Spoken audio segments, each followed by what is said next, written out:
Have you ever felt like your emotions were a wild storm, taking away your calm and leaving you breathless? Imagine a strong wind shaking your windows at night, making it hard to sleep. Now, picture yourself controlling that wind, calming it, so it works for you. You have the power to steer this storm. If you are looking for a way to manage your emotions instead of letting them overwhelm you, this could be your turning point. Before we start, please hit the subscribe button. By doing so, you will join a growing community of people who refuse to let outside chaos steal their inner peace. Stay with me until the end, because we will share 7 Stoic secrets that have helped many people, including me, gain self-control. You deserve balance, self-respect, and the inner strength that no one can take away. Are you ready to become a more controlled, more powerful version of yourself? Let's begin. Lesson 1. Acknowledge what's within your control. Every day can feel like a battlefield when your emotions hold the reins, pulling you in 100 different directions. Have you noticed how a single unexpected comment at work can turn a perfectly fine day into a downward spiral? Or how a tense conversation with a family member can hijack your mood for hours? Most of us, at some point, feel that we're at the mercy of our reactions, impatient, overwhelmed, and uncertain. We get stuck in a loop of anxiety because we believe we have to solve every problem at once. I recall a time in my life when I was overwhelmed by an endless to-do list at my job. The more I tried to keep pace, the more mistakes I made. Anxiety built up until it seeped into my home life. My family noticed my irritability. Friends stopped inviting me out because my negativity felt like a damper on any social gathering. Every small misstep seemed to confirm that I was letting people down, and I blamed myself for being too emotional, too weak. This kind of pressure often arises because we believe every task, every person's opinion, and every obstacle must be fixed, controlled, or perfectly managed. But the truth is that not everything is within our grasp. Our pain escalates because we desperately attempt to dominate circumstances that were never ours to rule. The first Stoic lesson is to discern what lies within our control and what doesn't. Epictetus, a Greek slave-turned-philosopher, taught that we should dedicate our energy to what we can truly influence, our own thoughts, actions, and attitudes, rather than external events or other people's opinions. By recognizing this, we begin to free ourselves from feeling responsible for every uncontrollable variable. It's not about indifference, but clarity. I began listing out every stressor in my life, highlighting which ones I could truly impact. Suddenly, the weight on my chest lightened. I couldn't control my co-worker's temperament, but I could control how I responded. I couldn't eliminate new tasks popping up, but I could create a realistic schedule with buffer time for inevitable hiccups. Adopting this mindset turned my frantic days into more manageable ones. So, here's your first assignment. Pinpoint just one recurring problem in your life. Ask yourself, is this inside my realm of control or not? Then channel your energy accordingly. Embrace the idea that focus gives birth to freedom. And remember, you have the power to reclaim your emotional balance from a life that once felt too big to handle. Lesson 2. Cultivate the power of pausing. Think about how quickly frustration can erupt when you open that irritating email at work or receive that offhand remark from a family member. A surge of anger, a flood of disappointment. It's all too common for our emotions to run high, overshadowing our better judgment. We act before we think, and regret often follows close behind. But have you ever paused to wonder why we're so quick to jump to conclusions? I remember the day I snapped at a colleague who suggested that my project needed a complete overhaul. At that moment, it felt like an attack on my competence. I fired off a snarky response, only to discover later that he was genuinely trying to help. The tension that ensued didn't just tarnish our rapport, It spread to my home life as I replayed the incident, riddled with guilt for letting my pride and impulsivity rule the day. In the end, I only had myself to blame for allowing a hasty reaction to damage both a workplace relationship and my sense of self. We fall into these emotional traps because society prizes immediate action. We're taught to respond quickly and decisively. Under this pressure, we rarely take the time to interpret events calmly. Instead, we label them as threats or attacks, letting negativity fester without genuine reflection. Our emotions become an extension of our instinct to protect ourselves, an instinct that often overshoots and leads to unnecessary conflicts. The second Stoic lesson underscores the power of pausing. Marcus Aurelius wrote in his private notes, "You have power over your mind, not outside events. Realize this and you will find strength." Pausing to reflect prevents raw emotions from dictating our responses. It is not about stifling feelings, but about giving ourselves space to interpret them more accurately. When we pause, we become masters of our own mind, choosing how to respond, rather than reacting blindly. After that workplace clash, I adopted a simple technique. Whenever someone said something that triggered me, I forced myself to take 3 slow breaths. That brief pause offered clarity. I might still feel a wave of frustration, but by the time I exhaled, I was ready to respond more calmly. Over time, I saw my workplace conflicts diminish, and ironically, others started trusting me more. Next time you feel the heat of a charged situation, try taking those 3 deep breaths. Let them serve as a mental checkpoint. You'll be stunned at how a moment of silence can diffuse even the most toxic of encounters. This is your power, the power to reflect, to choose, and ultimately to stay in command of your emotional realm. Lesson 3. Find balance in emotional moderation.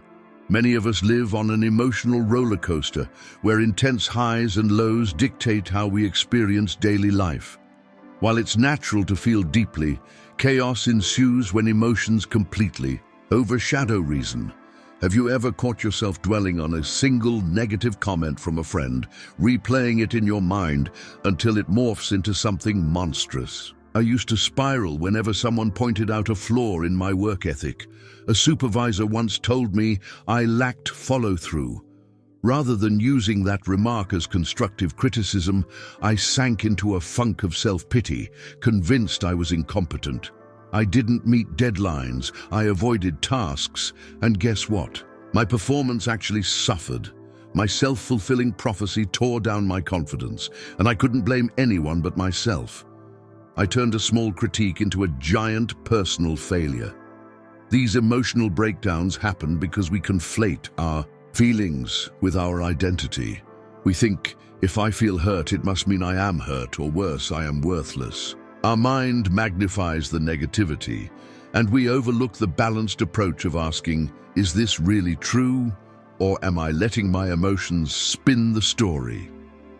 The third Stoic lesson guides us to practice emotional moderation, sometimes referred to as dispassion. Ancient thinkers like Seneca emphasized the power of stepping back and observing an emotion without letting it consume us. It doesn't mean becoming numb or lacking empathy. Instead, it's about refusing to let fleeting emotional states define your entire worldview.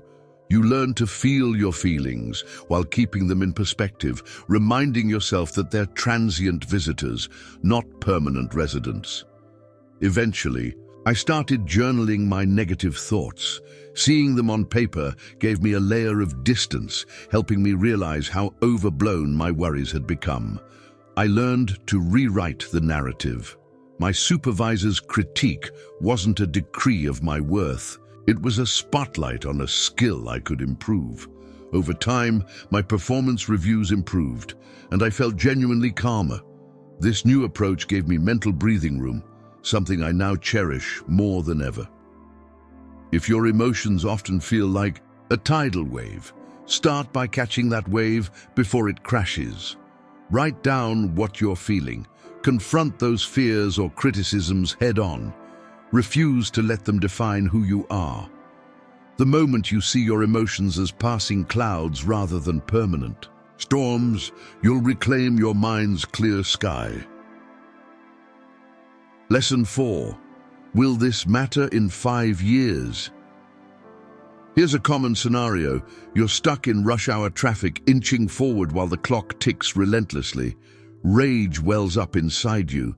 You imagine all the ways this delay could ruin your evening. Plans.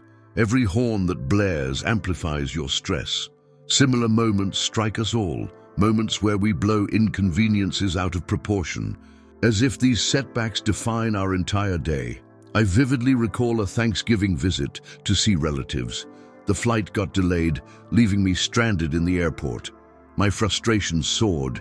I paced around with a tight chest, replaying the missed family dinner in my mind. When I finally arrived, hours later, I was so agitated that I snapped at everyone over minor details. There I was, home for a once-a-year gathering, but my entire mood was soured. In hindsight, the flight delay was a minor inconvenience, yet I allowed it to overshadow precious moments with family. The problem arises because we anchor ourselves too heavily in immediate annoyances.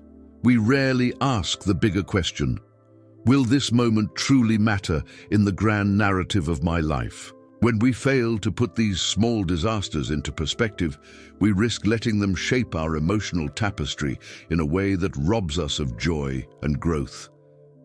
This leads us to our 4th Stoic lesson. Ask yourself, will this matter in 5 years? Marcus Aurelius often reminded himself that life is fleeting and that most concerns are transient. To dwell excessively on trifles is to waste invaluable emotional energy. Stoicism teaches us to preserve our sense of calm by filtering out what doesn't deserve to disrupt our inner peace. After that Thanksgiving fiasco, I began practicing what I call the 5-year filter. Whenever an obstacle appeared, a late meeting, an awkward social encounter, an unexpected financial hiccup, I'd pause and remind myself that in 5 years, these moments would likely fade into obscurity. This mental lens freed me from quicksand-like negativity. Even in the worst storms, I found a measure of calm by reminding myself that life's bigger story arcs rarely hinge on these fleeting episodes. Don't let a single traffic jam or delayed flight dictate your emotional well-being. The next time you find yourself spiraling, use the 5-year filter. Reflect on whether this frustration truly merits all that mental space. Chances are it doesn't. By realigning your perspective, you carve out room for gratitude, love, and authentic joy. And that is where our true power lies. Lesson 5. Keep a Stoic journal. We live in a world saturated with information. Our phones buzz with updates, social media demands our attention, and every day introduces new challenges. With so much swirling around, it's easy to lose track of our emotional growth. We might say we want to be calmer, more patient, but how do we truly monitor progress? Some years ago, I felt disconnected, not just from others, but also from myself.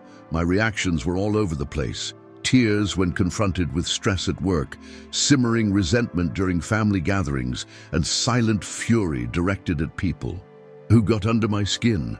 I felt powerless, as though something else was controlling me. I realized that my scattered approach to self-improvement wasn't yielding any real change because I never took time to consistently track what was working and what wasn't. We struggle to see tangible improvements when our efforts remain haphazard. Emotions fade in memory, and lessons slip away if not carefully examined. Without a system to process daily triggers and reflect on our behavior, negative patterns easily re-emerge, perpetuating a cycle that feels inescapable. Enter the 5th Stoic lesson: journaling. As a cornerstone of self-awareness, philosophers like Seneca and Marcus Aurelius wrote regularly about their struggles, observations, and intentions. In these honest reflections, they found clarity and direction. By seeing their thoughts laid bare on paper, they learned not just what triggered their emotions, but also how to sculpt a healthier response. The simple act of consistent self-examination fosters accountability and progress. I started a journal to untangle my emotional knots. Each evening I'd jot down triggers, people who irritated me, situations that sparked anxiety, or moments of gratitude. Sometimes I wrote one sentence, other times entire paragraphs poured out. Over a few weeks, patterns jumped off the page. I saw how certain family dynamics repeated themselves, how I always felt cornered in certain workplace scenarios. Recognizing these cycles was the first real step toward breaking them. Gradually, I began choosing how to respond instead of letting old habits rule. If you've never tried a personal journal, consider starting small. At the end of each day, record the moments that made you proud, angry, hopeful, or confused. Over time, this simple habit can reveal your emotional landscape, offering insights into what drives or drains you. Your life is a story in progress. Why not become the author who actively rewrites it? Lesson 6. Transform obstacles into opportunities. What happens when life throws a major curveball at you, getting laid off, facing a serious health scare, or watching a close relationship unravel? Our initial response is often despair or panic. We see obstacles as barriers to our well-being, convinced they bring nothing but loss or suffering. I recall the day I lost a job I'd held for nearly 10 years. Panic set in. I imagined financial ruin, my family's disappointment, the shame I'd feel among friends. The darkness of that moment ate at my confidence, and I blamed myself entirely. My self-esteem plummeted, and I turned reclusive. I saw the job loss as a permanent mark of failure, overshadowing the positives in my life. In times of crisis, negativity swells, because we frame every setback as a dead end. We fail to see the potential for growth. Our fear narrows our vision, convincing us that adversity is purely destructive. This mental stance saps our resilience and keeps us mired in hopelessness. The sixth Stoic lesson teaches that obstacles are often catalysts for hidden opportunities. Marcus Aurelius believed that what stands in the way can be transformed into the way forward. Adversities test our virtues, patience, courage, innovation, like nothing else can. In confronting challenges, we uncover strengths we never realized we had, and we sharpen the tools we'll use in future trials. After I lost my job, I took a step back and sought to realign my career path with what truly mattered to me: helping others, creating meaningful content, and honing my skills in areas that sparked my passion. Eventually, I found a new role that not only matched my capabilities, but also allowed for personal growth. Looking back, losing that job was the sharp jolt I needed to carve out a more fulfilling direction. Think of a challenge you're facing right now. Maybe it's a strained family relationship or a dead-end project at work. Ask yourself, what's the lesson hidden in this pain? Accept the discomfort as a teacher rather than a punishment. By reframing setbacks in this light, you can harness the very energy of adversity to push yourself to the next chapter. Difficulties can be the spark that lights a fire of self-discovery. Lesson 7. Practice gratitude. In the hustle of day-to-day life, where your phone buzzes constantly, the kids need your attention, and work deadlines loom, moments of appreciation can slip through the cracks. Stress often blinds us to life's simpler pleasures: a warm greeting, a supportive colleague, a quiet sunrise. Over time, neglecting gratitude can leave us feeling hollow and disconnected. There was a phase when I overlooked genuine kindness from my family and friends. My mother's daily check-in calls. I viewed them as an interruption, a friend's willingness to listen to my ramblings. I scarcely acknowledged it. My worldview became a loop of "I deserve more." This mindset created a gnawing sense of emptiness, a never-ending dissatisfaction. I blamed society, complaining that everyone else was too self-involved, when in reality, I was the one forgetting how to appreciate what I already had. We become victims of our own tunnel vision, focusing on our unmet desires rather than the blessings we do have. By constantly chasing the next milestone, a bigger home, a better job, more recognition, we lose the opportunity to savor meaningful moments in the present. This constant yearning fuels a cycle of emotional exhaustion. The seventh Stoic lesson invites us to consciously practice gratitude. Seneca advocated for finding joy in modest things, seeing life's riches in the simplest interactions and experiences. Gratitude shifts our internal dialogue from "I need" to "I have," transforming each day into a reservoir of gifts rather than a list of unfulfilled wishes. When I integrated gratitude into my daily routine, everything changed. I'd spend 5 minutes each morning writing down at least one moment from the previous day that warmed my heart. Some days, it was a small encouragement from a coworker. Other days, it was enjoying a quiet cup of tea before the rest of the world awoke. Those small acknowledgements lit up corners of my life I had neglected. Before long, friends noticed my shift in attitude, and family gatherings became genuine, celebrations rather than chores.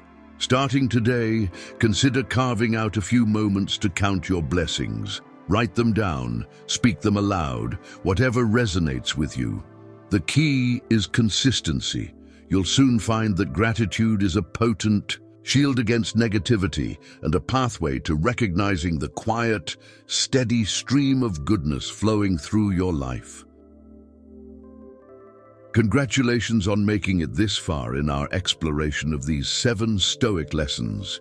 To recap, recognize what's in your control, reflect before reacting, practice emotional moderation, ask yourself if today's struggle will matter in 5 years, keep a journal, see obstacles as invitations to grow, and harness the power of gratitude. These are timeless principles that have guided some of history's greatest minds, and they can guide yours too. As you continue your journey, remember that growth is incremental.